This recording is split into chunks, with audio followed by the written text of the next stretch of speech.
Well, hello everyone. Welcome back to DSP versus the Internet, episode 50 for February 4th, 2024. Yes, the 1-year anniversary of this channel. I hope everyone is enjoying the show this week. At this time, or I should say at this time, every week in part 5, we answer some Q&A questions from super members of the channel. So if you become a super level member or higher here on DSPReacts, you can ask me some Q&A questions to be answered on the show. We have 2 questions this week. Let's get right to them. The first question. I recently watched a YouTube documentary on the rise and fall of Howard Stern. It detailed his rise from a part-time radio host to a celebrity shock jock, only to lose his audience in the 2010s to newcomers like Joe Rogan. How did you first come to find Howard Stern or Joe Rogan? What did you think of the controversial nature of Howard Stern versus the highly educational nature that Joe Rogan has become to develop on his podcasting career? Do you see either as role models? Full transparency here. I've never seen Joe Rogan whatsoever, except for maybe once. I think there was a clip that we watched on this show, and you see clips of his on social media every once in a while, but I've never once watched his show. So I literally cannot comment on Joe Rogan. I'd be talking out of my ass about something I don't know. Howard Stern, I knew about growing up when I was, in high school. And, you're driving to school and stuff. There's radio shows to listen to, and he was one that was always on in the morning. I usually didn't listen to him. I usually listen to local stuff. I remember once I used to listen to this D. Snyder radio show. He was the lead singer of Twisted Sister and stuff like that. And I always knew Opie and Anthony existed too, and they were like the competition for Howard Stern. It wasn't until around roughly maybe 2004, 2005, I graduated from college, and I started commuting to jobs for work. And during that commute is when I really started to get into morning show radio, because I always listened to it on the way to my job. And I started listening to Howard Stern. It was interesting because it was the end of his tenure on what's called terrestrial radio, meaning radio that's standard radio stations, on Earth, not satellite radio.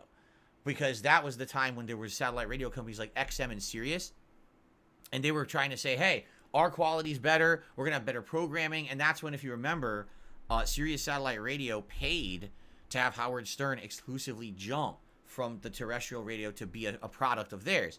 And it just so happened that I got a car. I got a new stereo installed in my car at the time, which was a Grand Am, and that stereo was a satellite radio enabled stereo. So I said, what the hell, I'll get the Sirius subscription and give it a shot.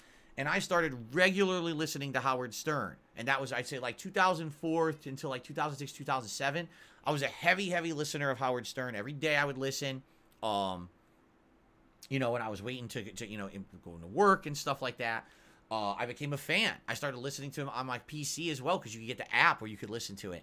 And what was funny is they played all his old shows as well. They had got access to the tapes, which were basically archives of all his old shows. They won the legal rights to them and started replaying those shows on satellite radio as well. So not only was I a fan of him during the early satellite era, but also I was listening to all his old stuff as well, his whole old catalog. To say he was an influence on me in my early days of YouTube is 100% correct, because some of the humor I used, the fact that I wasn't afraid to touch upon race in my old commentary was directly result of kind of his stuff that he would do. I would say it was a combination of Howard Stern, South Park, and the Angry Video Game Nerd. Those are the 3 influences on me when I first started as a YouTuber. So I wasn't afraid to say things. I didn't think that it was a big deal to bring up things like race and stuff in my commentary. And I was inspired because Howard used to always do that as well, Now, you're saying he lost his audience in the 2010s. Interestingly, you say that because guess when I stopped listening to Howard Stern?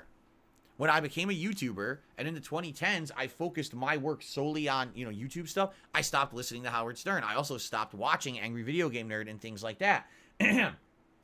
And I think you're right. I think what's happened is he still has a dedicated audience from the days when he was one of the biggest guys on regular radio.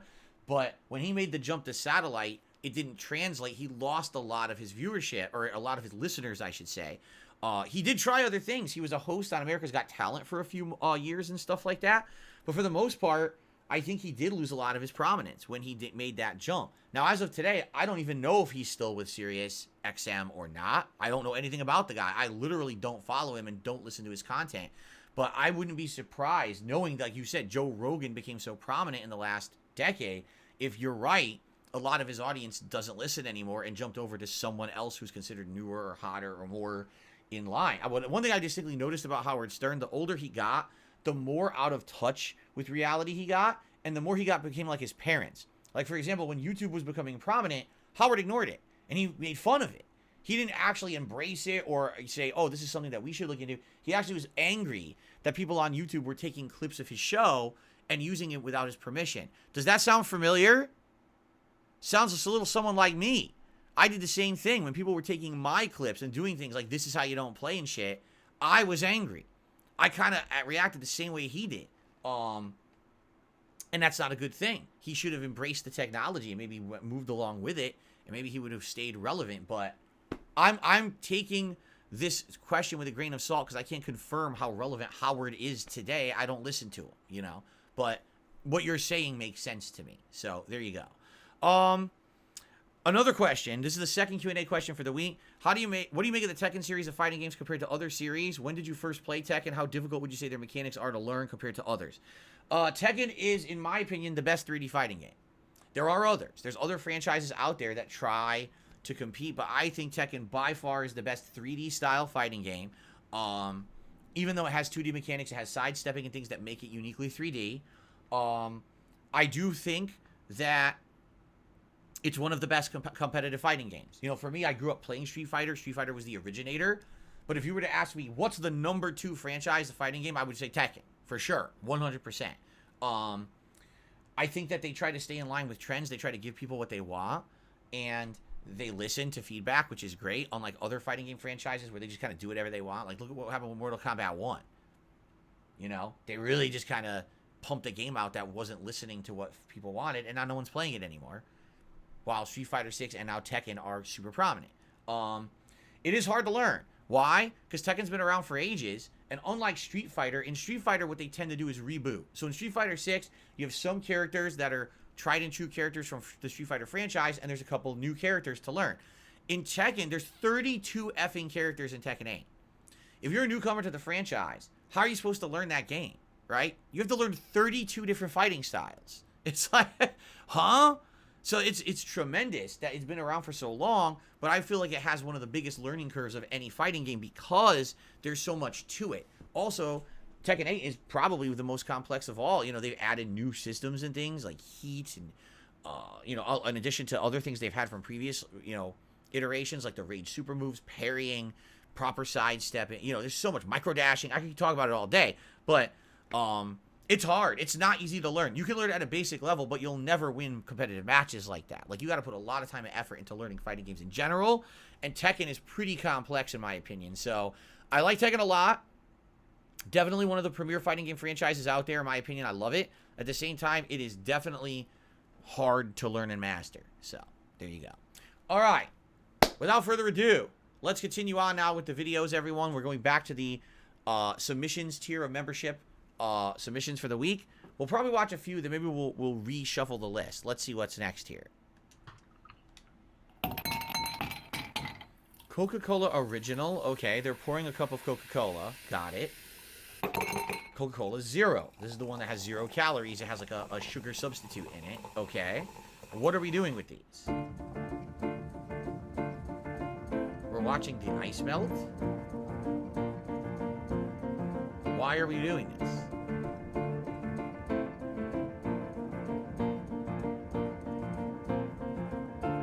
Day 1? So we're watching it over a course of days. It's exposed to air and starts to evaporate. Whoa, what is going on? It's got mold growing on it now. So the Coke Zero has like a mold thing growing. And now the original Coke has a mold thing growing. Look at that. And I'm assuming it's different because they're the different sugar content or whatever. The one on the left has real sugar, the one on the right doesn't. What are these things? Holy crap.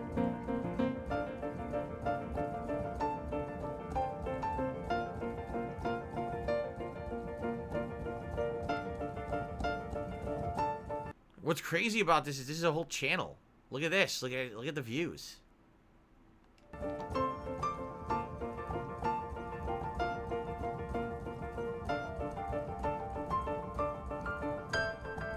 So just because of the contents of the two different drinks, the mold's completely different on each, right?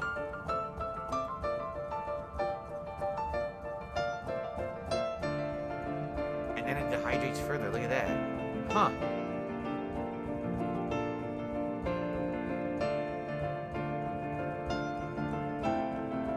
This is wild.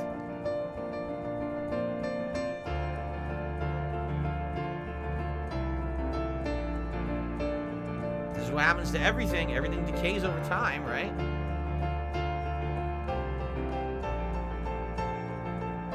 Just think of this.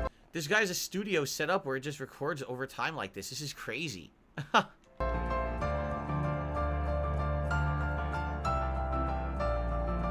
now I'm thirsty. Oh, what's in there?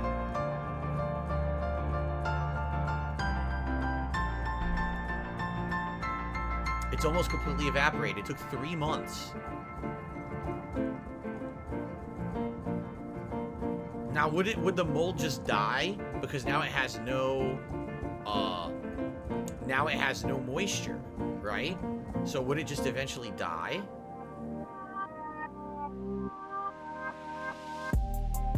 Yeah, look at that.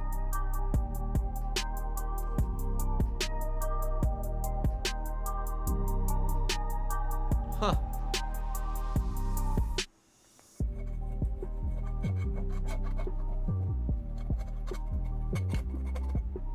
And this is what happened. It dried out and died because there's no liquor. There's no liquid left in it.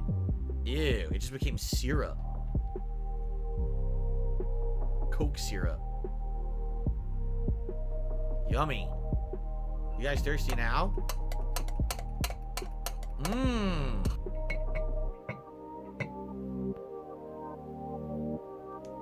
Okay, that's enough of that.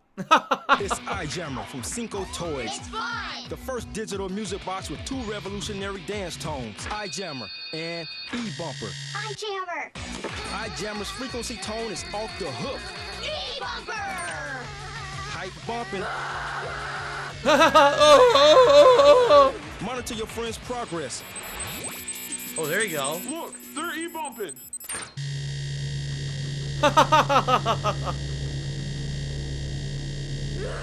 Recharge and keep dancing with Old Hungy. Oh! It's real food. iJammer. Jizzle Jammer. I don't need your dinner. I have Ohungi. No parents allowed. E-Bumper. It's like a torture device. It's like a an endless torture device for everyone in the house. Their heads are gonna explode. I bet their heads do explode at the end. No, they don't. They just pass out. Their heads don't actually explode. They pass out. Oh my god. Mmm.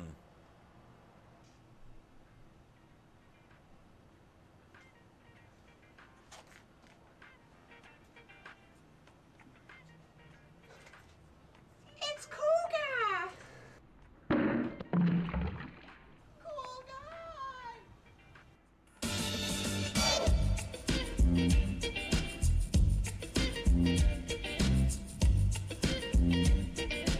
Oh, what is going on? What am I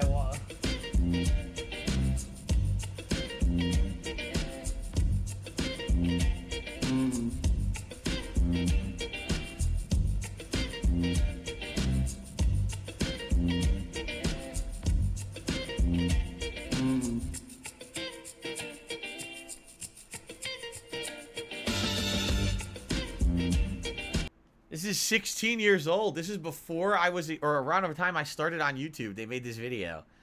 Lonely Boy Industries. 9 million views. Oh my god.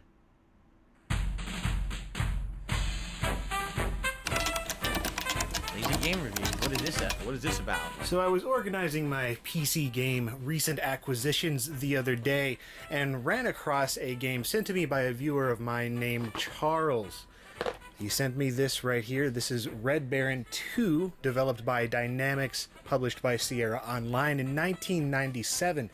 And while I was admiring this lovely box art, I happened to notice this sticker.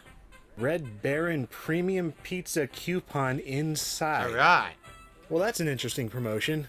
So I opened the box and took a look at the contents, and amongst all the normal kind of pack-in stuff that you got in these games back then, I found it. Ooh, capture the flavor of a legend for less. Save 75 cents on any variety Wow. of Red Baron 12-inch pizza. But then I looked at the top here and I see manufacturer's coupon, no expiration date. No expiration date? No expiration date. You know what that means? We're going to get ourselves a Red Baron 12-inch pizza today that is applicable with a coupon from a 17-year-old big box probably won't PC game scan, from though. Sierra. But I bet the barcode's outdated. Yeah, that's what we're doing. Because lazy game reviews. We're not just reviewing games anymore. We're giving consumer advice. And one of the... It worked. You're kidding me. The coupon actually works.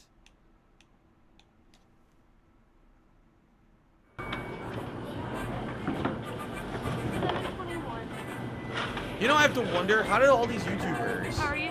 Doing all right? How do all these YouTubers film in these stores? First of all, for the record, it's illegal. You have to have explicit permission to film on private property. If you don't, it's actually illegal. I know for a fact because I tried filming at my local mall and all the security yelled at me and said you need permission.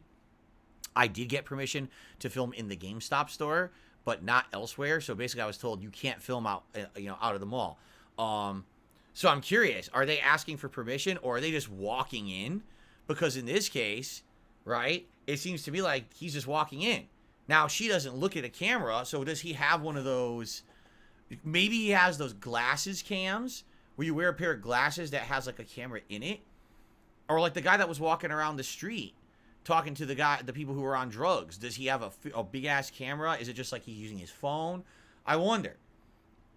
Because again, you cannot film without permission. On a private property. You can film on a sidewalk. You can film in a street. Anywhere that's considered public property, you can film, no problem. But the moment you step on private property, you have to get permission or you're actually breaking the law. So. I actually have a coupon to use on that if it's okay. No. $2.91. Wow, that was it? That coupon was 17 years old. Wow. Sweet. For real? For real, yeah. You want to take a look at it? Oh, this is old too. This is a 10-year-old video because I was like 17 years old. He said 1997. So this was done in like 2014-ish. Yeah. Interesting. Well, I know Red Baron Pizza, and Red Baron Pizza sucks, you know. No, you see, that's not true. SMR Tad says most companies don't want to be shamed in a viral video, so they don't bother enforcing it. Actually, it's the opposite. Most companies are afraid of a legal liability of someone catching something on camera and then being shamed for that. So a lot of companies would actually tell you cannot film in here without permission. Like right now, if I just pulled out my camcorder, which, oh, by the way, I don't even know where it is. I think we found it in the closet like 2 years ago. But let's say I had a handheld camcorder and I just started walking around my local grocery store. I'd be fine for a few minutes, but I guarantee you if I just kept doing it, someone in the management would come out and ask me to leave or say you can't do that, right? It's different if you have your phone out because everyone has a phone. So if you're just taking pictures or doing a quick video, that's one thing. But the moment that it looks like you're actually really long-term filming something, people will notice. You know, like I said, I was at my local mall to film the Call of Duty launch party, Call of Duty Modern Warfare 2. Okay, and I went to my local GameStop, and the GameStop manager was totally okay with it. But as they were filming, they were in the main areas of the mall, they had setups, they were playing the game, and I started filming, and the security actually came by and said, no, you can't do that. You know, that's not allowed. It's private property. You'd have to get permission from the mall owner, and you don't have it, so you got to stop filming. And I was like, wow. And it's true. I looked it up. Since then, technically, you're not supposed to be filming in a private place. And that's why over the years you see these YouTube videos, someone's in a restaurant eating and they're filming as they eat. I'm like, you can't even do that. You're not supposed to. Technically people get away with it. So like this video he made right here, technically he wasn't supposed to make. but it's okay. I'm sure that the supermarket doesn't care. Yeah, look at the data. But on it. people always ask, will you have your fucking phone with you and go around and do stuff? No, I will not. So the question is, what would actually happen to your body if you really gave up sugar, I mean completely, for 2 weeks? Let's take... Well, your body would need an energy source, and sugar is one of those primary energy sources, among other things.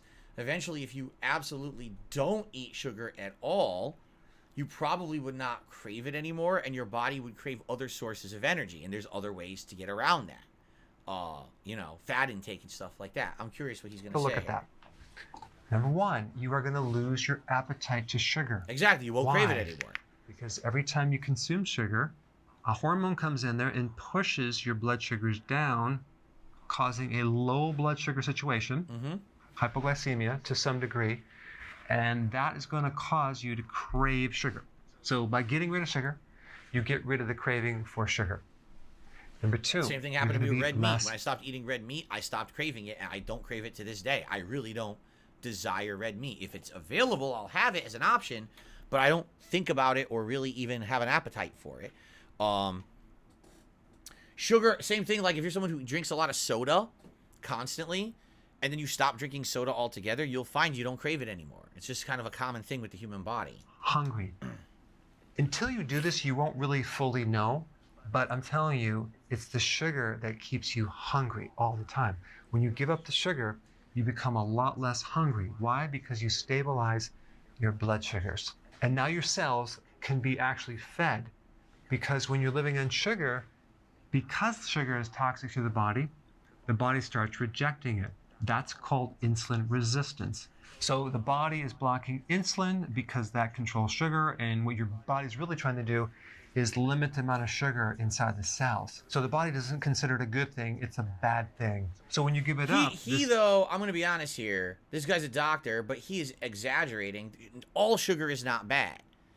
You're supposed to have a certain amount of sugar in certain quantities and in certain ingestion techniques. It's fine. The problem is the average American, or maybe even average human, is constantly drinking soda, eating candy, chewing gum, putting something with sugar in their mouth. And you are massively over-ingesting sugar, and that's when the body says this is poison and turns it into fat storage, you see? But what he's saying is not exactly accurate, because I think he's trying to make a point about not eating sugar. Reverse.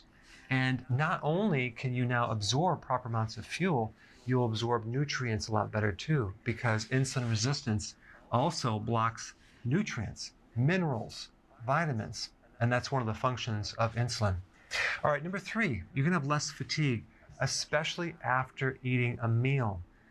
When you're eating sugar on a regular basis, usually you're gonna be tired after you eat, and that is a blood sugar thing. But you're gonna find that you're no longer gonna be that tired after you eat. It just means that now you're no longer having higher sugar. What's funny for me though is, when I was younger, that never happened, and now that I'm older, this always happens. If I eat a big meal, like my dinner. Right now, my wife is starting to make dinner. She's making us curry today. And I guarantee you, after dinner, I'm gonna feel tired as hell. It's a natural thing that occurs with your blood sugar. You're going from low blood sugar to high blood sugar. Take a look. I'm not drinking sugar. I'm drinking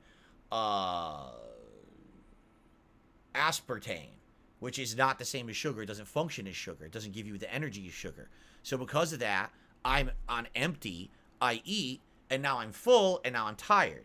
So what he's saying is, if you stop ingesting sugar altogether, you know, this won't happen. Also false. He's basically, what he's saying is technically true, but it's only true. He's only telling half the story.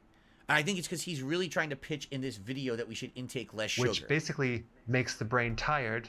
It's normal sugar, and now your brain can be awake.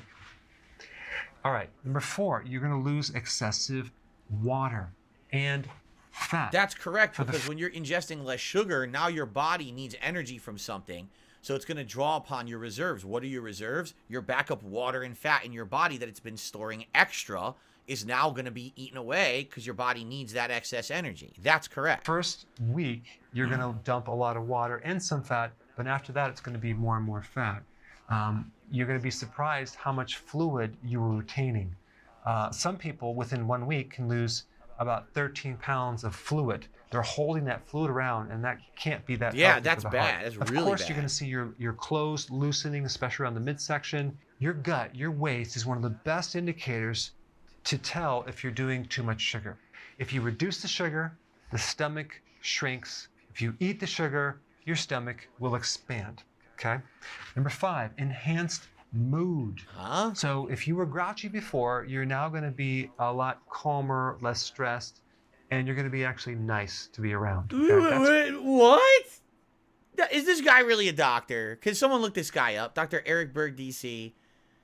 If you stop eating sugar, you're just going to be in a good mood all the time? What the fuck are you talking about? There's 5 zillion factors that can affect your mood at any moment. How on earth do you think that... What? That's the biggest load of bullshit I've ever heard. And I'm no doctor. He's a chiropractor. Oh, come on. This guy's a fucking chiropractor and he's trying to teach people about sugar. Fuck you. All right, it's time to split the part. I'm not watching the rest of this video. Anyway, that is tremendous. He's a fucking chiropractor. Oh, my God. Anyway, thank you guys for watching DSP versus the Internet. We have 1 part left for episode 50. I hope you've enjoyed the show so far. I have. I'm enjoying the randomness of these clips, kind of. This is very kind of all over the place. I like that, though. It's good variety. And I think this is a good representation of what this show's always been about. We've seen such a variety of topics this week, and a lot of them have been pretty interesting. So, all right. I will see you back for part 6, the final part for this week, in just a sec. See you then.